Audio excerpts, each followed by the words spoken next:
Magandang umaga pa sa atin lahat. Ito pa na po yung lulutuin natin. Yung hinahanda nilang lulutuin ko pagdating ko kasi kararating ko lang dito sa site. Ito, gusto nila gatang tilapia. Yan, yung tilapia natin.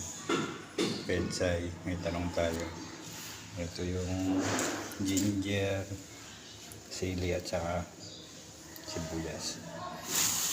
So, ito yung gata na binili nila.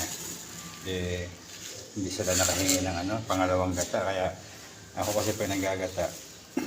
Yung sa pangalawang gata, doon ko ito lulutuin sana itong mga ito. Kanya lang, wala silang nabili na hindi sila nakahingi ng pangalawang gata, kaya ang gagawin natin, igigisa natin ito para lumasa sa namin. Gisa na natin ito ng sabay-sabay itong luya, bawang, sibuyas at saka sili. Gisa na yan, sabay na. Dahil nasa site tayo, kaya tiis-tiis na lang ng paglulutuan. Kaya maliit.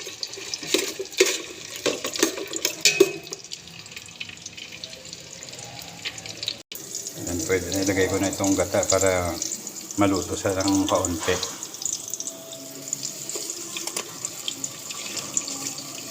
Wala kasing pangalawang gata, kaya ito na lang yung natin. Nag-isa naman na mabuti yung ating luya, sibuyas at saka sili. So ito, lutuin natin ng konti kasi lalagay na natin yung tilapia at saka yung gulay.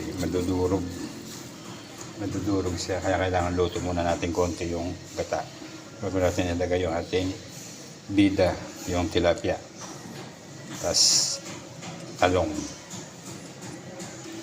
Ayan, medyo na siya, medyo luto na siya yung gata natin, so pwede natin ilagay yung ating tilapia. Ayan, lagyan natin yung ating tilapia. Linis naman itong kamay natin, mabugas naman ako.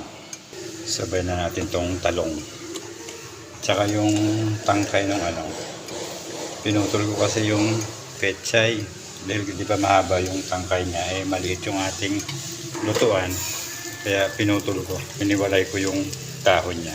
Pero susunod na rin, sasabay na rin natin, sabay-sabay na sila maluto.